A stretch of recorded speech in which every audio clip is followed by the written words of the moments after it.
छोटी सी लाइनें थी डॉक्टर अनिल आती की तरफ आने के लिए लाइन सुनाऊंगा तब आपके पास पहुंचूंगा कि मजे मजे में नशा नशा है, नशीलापन अब बना मजा है। कोई दारू का, कोई कोकीन का शौकीन है, कोई रात रात करे स्मोकिंग है।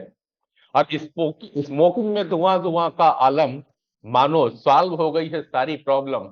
अब प्रॉब्लम का सॉल्यूशन नशे में पाए, बेसुध होकर गिरे और फिर जिंदगी में चिल्लाए। तो अभी का आलम कुछ डॉक्टर साहब ऐसा ही हो गया कि मजे में नशा लिया था और अब जिंदगी को चिल्ला रहे, जिंदगी कोस कोस रहे हैं। तो डॉक्टर अनिल, अब आपके पास मैं आऊंगा। दो तीन प्रत्यक्ष बातें हुई हैं। दवा के रूप में भी नशे का उपयोग कुछ जगहों पे किया जाता है, मगर दवा के रूप में उपयोग तो डॉक्टर साहब लोग करते हैं। कई बार मुझे याद आता है पुराने समय में कुछ शायद कैंसर के पेशेंट्स वगैरह में भी जब ज्यादा पेन होता था, morphine की थोड़ी सी गोलियां या दिया जाता था, और शायद अभी भी देते होंगे। लेकिन लोग दुख और गम भुलाने के लिए ज्यादा नशे का प्रयोग करते हैं, अभी मोहंती साहब ने भी कहा। और आराम पाने के लिए हमारे जो ग्रामीण क्षेत्र के लोग हैं, ट्राइबल भाई लोग हैं, इस नशा का उपयोग करते हैं। सर, गम भुलाने का कोई और साधन नहीं है कि नशा ही करना? मजाक के लिए तो समझ में आया। ठीक कहा पांडे जी आप। गम बुलाने के लिए मैं तो पिए जाता हूँ, ये गाने भी तो आजकल नशे में ऐसे बने हुए हैं कि या तो जो सोशल मीडिया है या बॉलीवुड है, यूट्यूब है, वहां पर जो सॉन्ग्स हैं, या तो उसको दिखाया जाता है कि आप जो गम भुलाने के लिए आपको नशे की जरूरत पड़ेगी, या फिर दूसरा, जब आपको मजा लेना है, जब आप इंजॉय करना चाहते हैं, वहां पर भी आपके हाथ में पैक होना चाहिए। तो कहीं ना कहीं अगर हम बात करें तो हमारा युवा वर्ग, जो सेलिब्रिटीज हैं, बॉलीवुड है, हॉलीवुड है, उससे कहीं ना कहीं बहुत इन्फ्लुएंस होता है। और जब लगातार हर मूवी में उसी प्रकार की चीजें आ रही हों, तो कहीं ना कहीं स्लोली स्लोली सबकॉन्शियस माइंड में वो चीजें इम्प्रिंट हो जाती।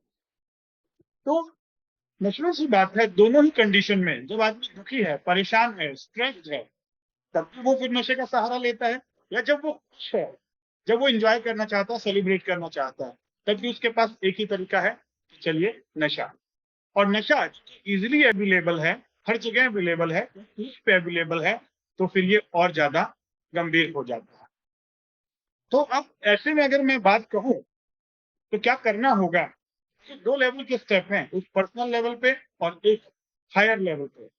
पर्सनल लेवल पे अगर हम बात करें, जहां सारी ये दुनिया है, यहाँ पर सब चीजें भ्रामक तरीके से प्रदर्शित की जा रही हैं, आपको इंफॉर्मेशन गलत दी जा रही है, और कहीं ना कहीं आपको, जो एक आप अपने इनर सर्कल में रहते हो, जो अपने आप को सीमित रखते हो, ये सारे डिस्ट्रैक्शंस आपको वापस आपको बिगाड़ने पे लगे हैं। मैं तो ये कहूंगा, बिगाड़ने के विकल्प बहुत सारे हैं, ऑलमोस्ट 95% हैं, और सुधारने के सेंटर या सुधारने वाले लोग शायद 5% भी नहीं है। तो ऐसे में हमें खुद की रिस्पॉन्सिबिलिटी लेनी होगी। शॉर्ट टर्म के लिए जो भी मैं ले रहा हूँ मजे के लिए या गम को भुलाने के लिए, लॉन्ग टर्म में वो धीरे धीरे हैबिट बनेगा, ये देख भी रहे हैं। और दूसरे रेफरेंसेस जो आसपास हैं, अपने फैमिली सर्कल में, अपने फ्रेंड सर्कल में, जहां आप लाइफ को बर्बाद होते हुए देख रहे हो, रियल लाइफ की बात नहीं कर रहा हूँ, रियल लाइफ में तो बहुत मजा दिखाया जा रहा है। रियल लाइफ में जहां आप देख रहे हो कि पूरा का पूरा घर बर्बाद हो जाता है, बच्चा सुसाइड कर ले रहा है, या अल्कोहल की वजह से, सिगरेट की वजह से जो कैंसर हो जा रहे हैं, वहां पर डेथ हो जा रही है, ऐसे रियल लाइफ एग्जाम्पल को हमें अपने माइंड में इम्प्रिंट करना होगा।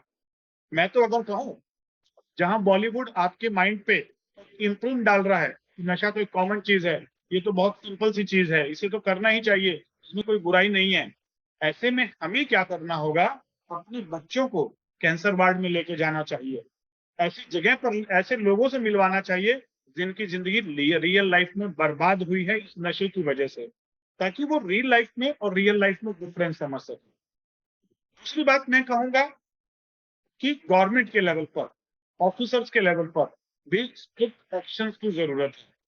कहीं ना कहीं एक तरफ हम कह रहे हैं कि ये नशे से बीमारियां आती हैं, कैंसर हो रहा है तंबाकू से, अल्कोहल से, और दूसरी तरफ धड़ल्ले से ऐड हो रही है, बोलो जुबा केसरी, और कहीं ना कहीं जो अल्कोहल की ऐड है उसे स्लेरी बनाकर, ड्रिंक वाकर, मिनरल वाटर बनाकर बेचा जा रहा है। क्या उसके ऊपर एक्शंस नहीं होने चाहिए? क्या सेंसरशिप को नहीं पता है कि क्या चीज बेची जा रही है पीछे से इनडायरेक्ट वे में?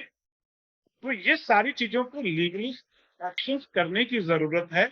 अदरवाइज आप और इस प्रकार के जो प्लेटफॉर्म हैं जहां पर बहुत बुद्धिजीवी वर्ग बैठ के बातें कर रहे हैं, बातें करने से कुछ नहीं होगा।